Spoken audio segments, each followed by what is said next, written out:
UK chief negotiator David Frost thrown down the gauntlet in advance of next week's crunch Brexit negotiations by insisting UK sovereignty over its laws, courts and fishing waters was not up for discussion, adding that he would not accept anything which compromises any of that. Meanwhile, Sinn Féin Vice President Michelle O'Neill has said a united Ireland would offer Northern Ireland a way back into the European Union, Sinn Féin Vice President Michelle O'Neill said. Mr Frost also suggested a deal could be done next month, and insisted the UK had no intention of threatening the integrity of the EU's single market. Tweeting in advance of next week's meeting with EU opposite number Michel Barnier, Mr Frost said, "Our assessment is that agreement can be reached in September and we will work to achieve this if we can. As we keep saying, we are not looking for a special or unique agreement. We want to deal with, at its core, an FTA like those the EU has agreed with other friendly countries, like Canada."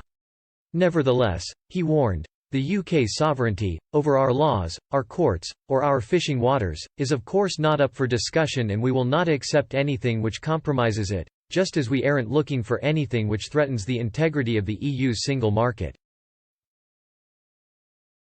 Speaking prior to Prime Minister Boris Johnson's visit to Northern Ireland today, Ms O'Neill, whose party is unequivocally committed to Irish unity, said planning needed to begin immediately, and claimed the UK government's reckless approach to Brexit meant more people were likely to vote for it. She said, "Now is the time to plan for unity and to start to put the facts on the table.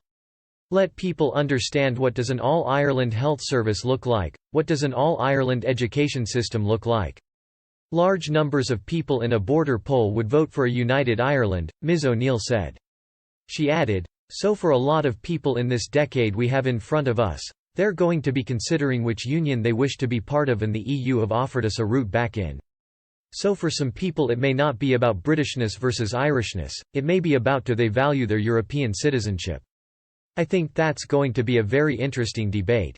Mr Johnson will outline the first stage of plans to mark the centenary of Northern Ireland's foundation during his visit.